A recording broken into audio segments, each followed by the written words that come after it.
जय माता दी मित्रों, बड़ों को प्रणाम और छोटों को प्यार। आज हम अपरा एकादशी की कथा का श्रवण करेंगे। मन को शांत और कथा को धैर्य से सुने। कथा को पूरा सुनने से उसका पूर्ण फल मिलता है। चलिए शुरू करते हैं। ज्येष्ठ माह के कृष्ण पक्ष की एकादशी को अपरा एकादशी कहा जाता है। इस दिन भगवान विष्णु की पूजा उनके वामन स्वरूप में की जाती है। मान्यता है कि इस दिन भगवान शिव के बालों से माँ भद्रकाली प्रकट हुई थी, इसलिए इसे भद्रकाली एकादशी भी कहते हैं। इसके अलावा इस एकादशी को अचला एकादशी एवं जलकीड़ा एकादशी के नाम से भी जाना जाता है। इस दिन भगवान विष्णु की पूजा के साथ माँ भद्रकाली का व्रत भी रखा जाता है, इसलिए इस दिन का महत्व और भी बढ़ जाता है। युधिष्ठिर कहने लगे कि हे भगवान, ज्येष्ठ कृष्ण की एकादशी का क्या नाम है तथा उसका महात्म्य क्या है, सो कृपया कर कहिए। युधिष्ठिर के पूछने पर भगवान श्री कृष्ण ने इस एकादशी का महात्म्य युधिष्ठिर को कुछ इस तरह बताया था। भगवान श्री कृष्ण कहने लगे कि हे राजन, यह एकादशी अचला तथा अपरा दोनों नाम से जानी जाती है। पुराणों के अनुसार ज्येष्ठ कृष्ण पक्ष की एकादशी अपरा एकादशी है, क्योंकि यह अपार धन देने वाली है। जो मनुष्य इस व्रत को करते हैं वे संसार में प्रसिद्ध हो जाते हैं।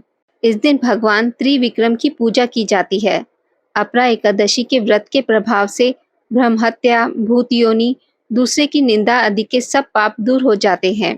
इस व्रत के करने से पर स्त्री गमन, झूठी गवाही देना, झूठ बोलना, झूठे शास्त्र पढ़ना या बनाना, झूठा ज्योतिष बनाना तथा झूठा वैद्य बनना आदि सब पाप नष्ट हो जाते हैं।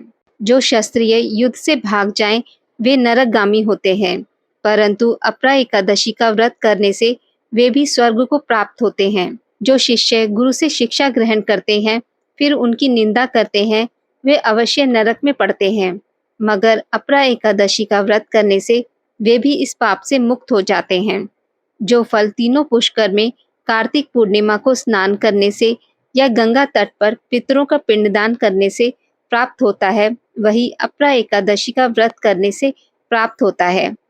मकर के सूर्य में प्रयागराज के स्नान से, शिवरात्रि का व्रत करने से, सिंह राशि के बृहस्पति में गोमती नदी के स्नान से, कुंभ में केदारनाथ के दर्शन या बद्रीनाथ के दर्शन, सूर्य ग्रहण में कुरुक्षेत्र के स्नान से, स्वर्णदान करने से अथवा अर्ध प्रसूता गोदान से जो फल मिलता है वही फल अपरा एकादशी के व्रत से मिलता है। यह व्रत पाप रूपी वृक्ष को काटने के लिए कुल्हाड़ी है, पाप रूपी ईंधन को जलाने के लिए अग्नि, पाप रूपी अंधकार को मिटाने के लिए सूर्य के समान, मृगों को मारने के लिए सिंह के समान है।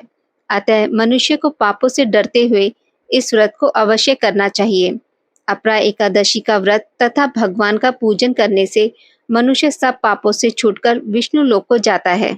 इसकी प्रचलित कथा के अनुसार प्राचीन काल में महिध्वज नामक एक धर्मात्मा राजा था। उसका छोटा भाई वज्रध्वज बड़ा ही क्रूर, अधर्मी तथा अन्यायी था।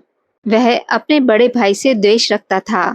उस पापी ने एक दिन रात्रि में अपने बड़े भाई की हत्या करके उसकी देह को एक जंगली पीपल के नीचे गाड़ दिया। इस अकाल मृत्यु से राजा प्रेत के रूप में उसी पीपल पर रहने लगा और अनेक उत्पात करने लगा। एक दिन अचानक धौम्य नामक ऋषि उधर से गुजरे। उन्होंने प्रेत को देखा और अपने तपोबल से उसके अतीत को जान लिया। अपने तपोबल से प्रेत उत्पात का कारण समझ लिया। ऋषि ने प्रसन्न होकर उस प्रेत को पीपल के पेड़ से उतारा तथा परलोक विद्या का उपदेश दिया। दयालु ऋषि ने राजा की प्रेत योनि से मुक्ति के लिए स्वयं ही अपरा एकादशी का व्रत किया और उसे अगाती से छुड़ाने को उसका पुण्य प्रेत को अर्पित कर दिया।